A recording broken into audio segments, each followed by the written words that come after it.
자, 우리 이번 시간에 이제 3과목을 알아볼 텐데요. 자, 말씀을 드렸지만 1과목하고 3과목도 역시 내용이 왔다 갔다 중복되면서 출제가 되기 때문에 여러분들 1과목 했었던 거랑 그리고 3과목 그리고 이제 잘 연계해서 한번 접목을 시켜보도록 하겠습니다.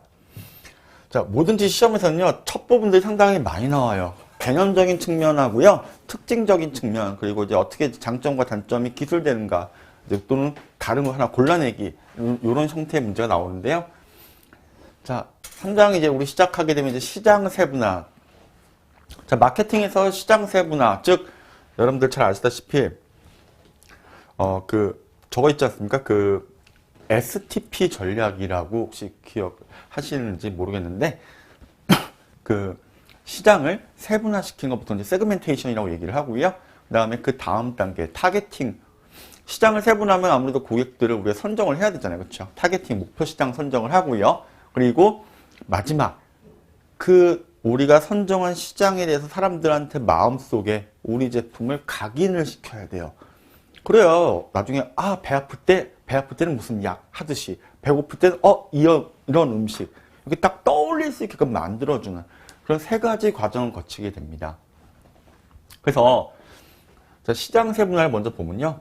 이거 시장 세분화 거의 매년 나온다고 보시면 돼요. 매회 시험에 나옵니다. 반드시 개념 기억하는데, 전체 시장을 하나의 시장으로 보지 않고, 전체 시장이라는 건요, 우리가 예를 들면, 우유를 보통 많이 드는데, 우유 시장을 딱 두면은, 우유라는 게 예전에는 보통 이제 흰우유, 그죠? 2000년도 이전에는 우리가 급식에서 많이 먹었었던, 저도 그랬지만, 보통 이제 흰우유가 많았습니다. 근데 이제 과학과 기술이 발달하고 소비자들의 니즈가 다양해지다 보니까 어때요? 꼭 굳이 흰우유밖에 없어? 라는 생각이 드는 거죠. 그래서 지금 나온 게, 초코랑, 딸기랑, 바나나랑, 기타 등등, 우유뿐만 아니죠. 주류도 마찬가지고, 각각의 특색에 대해서 지금 여러분들 딱 가면 맥주집, 펍 같은 데 가보면 어떻습니까? 세계 맥주 다양하게 있습니다. 맛이랑 원료부터 다 다양하게 있죠. 다 그렇게 세분화시키는 겁니다. 그래서 전체 하나 시장을 보진 않아요. 그럼 뭐의 기준을 맞춘다? 이들은요, 소비자의 특성이나 차이, 즉, 소비자의 무엇을? 두 글자, 니즈예요. 마케팅은 무조건 소비자한테 맞춥니다. 소비자의 어떤 특성이나, 그러니까 개개인 어떤 취미나 취향 같은 걸 얘기하겠죠.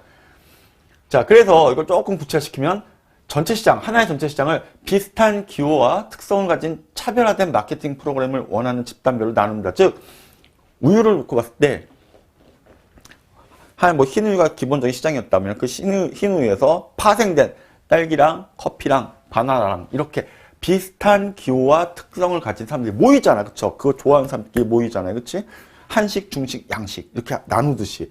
자, 그렇게 했을 때 그들한테 맞는 차별화된 전략을 짜는 과정이다 라고 정리할 수가 있겠습니다. 자, 그러면 시험에 많이 나온 것 중에 하나가 첫 번째가 바로 그 개념과 조건입니다. 일반적으로 4개에서 5가지를 얘기해요. 이제 우리 유통 시험 볼 때는 보통 5가지 정도 서너 가지, 4가지 또는 묶어서 5가지라고 나오니까 반드시 기억합니다. 자, 시장 세분화 요건의 별표를 한 3개 정도 할까요? 자, 3개 정도 하고요.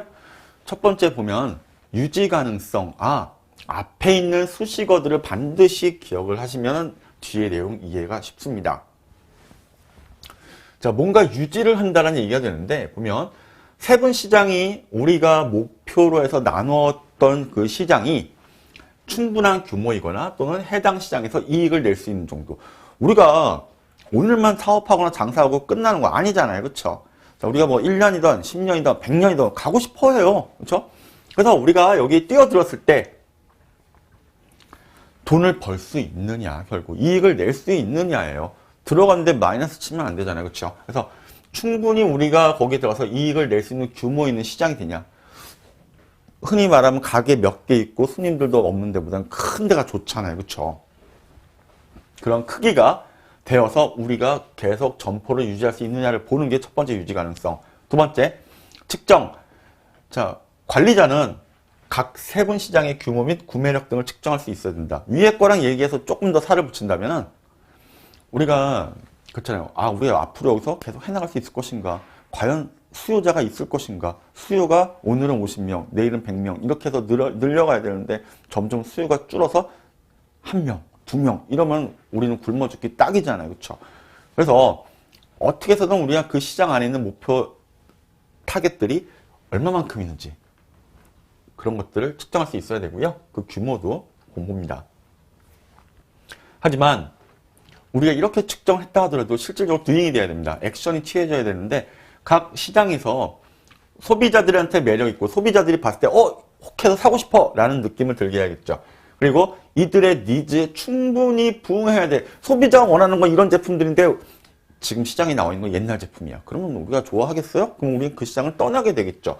자, 소비자들의 니즈에 부응할 수 있는 프로그램을 계획해야 된다. 그래서 요즘에 기획에 대한 중요성이 상당히 높아지고 있는 거죠. 자, 네 번째, 접근. 자, 또 하나, 분명히 마케팅은 소비자를 위한 것이라고 했어요. 그럼 소비자가 찾아오기 쉽게 만들어야 돼요. 찾아오기 어렵게 만들면 누가 가고 싶겠습니까? 그렇죠? 전문품을 찾지 않는 이상은 대부분의 일반적으로 구입할 수 있는 우리가 식료품이나 소비재들 같은 경우는요, 편하게 슬리퍼 신고도 갈 수 있게끔 할 수 있는 그런 거리가 있어야 되는데, 소비자가 쉽게 해당 시장에 들어올 수 있도록 그 어떤 루트나 그런 환경을 만들어야 된다라는 걸 얘기하고요.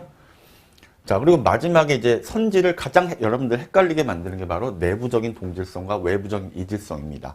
자, 근데 쉽게 생각합시다. 우리가 아까 잠깐 말씀드렸던 흰 우유라는 하나의 전체 시장에서 세분화시켜서 딸기 우유, 그리고 바나나 우유, 초코우유 만들었을 때 초코우유 좋아하는 사람 다 모여라 하면 어때요?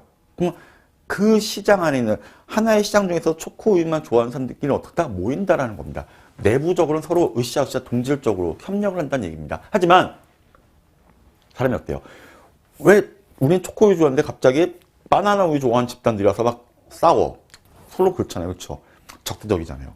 그럼 어때요? 우리 기분이 좋아? 나빠? 나쁜 거야. 왜 우리가 노는데 너희들이 들어오느냐?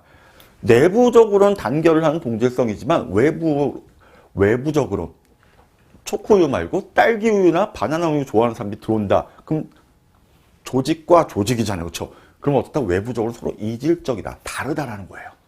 자, 요거를 바꿔서 보통 시험에 선지를 내니까 절대 헷갈리지 않았으면 좋겠습니다. 자, 그리고 그거죠.